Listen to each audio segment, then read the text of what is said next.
നാളത്തെ പ്രത്യേകത എന്താണെന്നറിയാമോ? ഞാൻ പറഞ്ഞുതരാം. നാളെ പരിശുദ്ധമ്മയുടെ ജന്മതിരുനാളാണ്. ഇന്ന് നമ്മുടെ പരിശുദ്ധമ്മയുടെ തിരുനാളാണ്. പരിശുദ്ധമ്മയുടെ തിരുനാളിന് നമ്മളെല്ലാവരും എട്ടുനാളിന്റെ അടുത്തില്ലേ?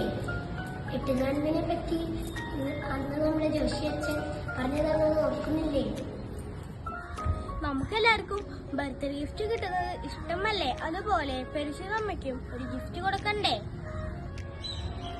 എനിക്ക് നേരം കിട്ടുമ്പോഴെല്ലാം ഞാൻ ആവേ മേരിയ എന്നും ചൊല്ലും. പിന്നെ നന്മ നിറഞ്ഞ മറിയമേ എന്നുള്ള പ്രാർത്ഥനയും ചൊല്ലും.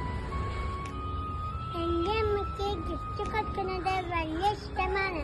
എന്നാൽ പിന്നെ നമ്മുടെ പരിശുദ്ധമ്മയ്ക്കും നല്ലൊരു സമ്മാനം കൊടുക്കണ്ടേ?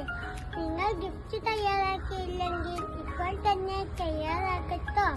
പരിശുദ്ധമ്മയുടെ തിരുനാളിനെ CLC കുട്ടികളെല്ലാവരും ഒരു മീറ്റിംഗ് കൂടുന്നുണ്ട്.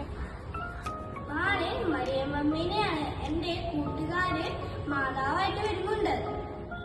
നാളെ മാതാവിന്റെ ബർത്ത്ഡേ ആണ്. നാളെ പായസം കൊടുക്കുന്നുണ്ട്, എല്ലാരും കഴിക്കണേ.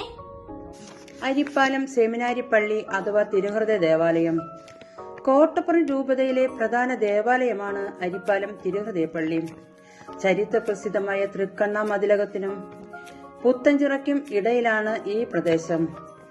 കേരള സഭാ ചരിത്രത്തിന്റെ മറക്കാനാകാത്ത വർഷങ്ങളിൽ ഒന്നാണ് 1498 വാസ്കോഡഗാമ കേരളം സന്ദർശിച്ചതും തുടർന്ന് 1500 പോർച്ചുഗീസ് കപ്പിത്താൻ കബ്രോൾ കൊച്ചിയിൽ എത്തിച്ചേർന്നതും. 1542-52 വർഷങ്ങളിലാണ് ഫ്രാൻസിസ് സേവ്യർ കേരള തീരത്തിൽ വചനമഴ പെയ്യിച്ചത്. മുസിരീസിനോട് ചേർന്ന് കിടക്കുന്ന മതിലകം, പൂമംഗലം, പടിയൂർ പ്രദേശങ്ങളിൽ പോർച്ചുഗീസുകാർ എത്തിയത്. സെമിനാരിയോട് ചേർന്ന് തിരുഹൃദയ നാമത്തിൽ പള്ളി. ഈ പള്ളിയും സെമിനാരിയുടെ സ്ഥിതി ചെയ്യുന്ന പ്രദേശത്തെ പൂക്കോട് എന്നറിയപ്പെടുന്നു. പൂക്കോട് എന്ന സ്ഥലത്ത് സെമിനാരിയും സെമിനാരിക്കാർക്ക് വേണ്ടി തിരുഹൃദയ ദേവാലയം പണിതപ്പോൾ ജനങ്ങൾ ഈ പള്ളിയെ വിളിച്ചിരുന്നത് തിരുഹൃദയ പള്ളി എന്നല്ല, പകരം സെമിനാരി പള്ളി എന്നാണ്. ഭാരതത്തിലെ ദ്വിതീയ അപ്പസ്തോലനായ വിശുദ്ധ ഫ്രാൻസിസ് സേവ്യർ 1542, 44, 48 വർഷങ്ങളിലാണ് സമ്പാളൂർ, കൊടുങ്ങല്ലൂർ, കൊച്ചി എന്നിവിടങ്ങളിൽ വന്നത്. കേരളത്തിൽ ആദ്യമായി പെരുന്നാൾ ആഘോഷിച്ചത് പൂക്കോട് അരിപ്പാലം പള്ളിയാണ്. കേരളത്തിൽ ആദ്യമായി ഇംഗ്ലീഷിൽ ബലിയർപ്പിച്ച പള്ളികളിൽ ഒന്നായിരുന്നു അരിപ്പാലം പൂക്കോട്ട് പള്ളി. തങ്കശ്ശേരി, ഫോർട്ട് കൊച്ചി, എറണാകുളം ഉണ്ണിമിശിഹ പള്ളി, കണ്ണൂർ എന്നിവയാണ് മറ്റു പള്ളികൾ. 16-ാം നൂറ്റാണ്ടിൽ ഒലിയപ്പുറം പ്രദേശത്തെ ആദ്യത്തെ കടവാര സ്ഥിതി ചെയ്തിരുന്നത് ചെട്ടിയങ്ങാടിയിലായിരുന്നു. ഇപ്പോൾ ഹോളി ഫാമിലി ദേവാലയം സ്ഥിതി ചെയ്യുന്ന സ്ഥലം.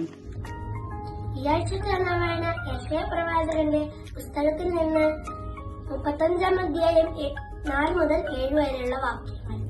രണ്ടാം വായന വിശുദ്ധ യാക്കോബ് എഴുതിയ ലേഖനത്തിൽ നിന്ന് 2-ാം അധ്യായം 1 മുതൽ 5 വരെയുള്ള വാക്യങ്ങളാണ്. ഹൃദയഗന സങ്കീർത്തനം. കർത്താവിനെ സ്തുതിക്കുക. ഇനി അടുത്ത ശനിയാഴ്ച 7 മണിക്ക്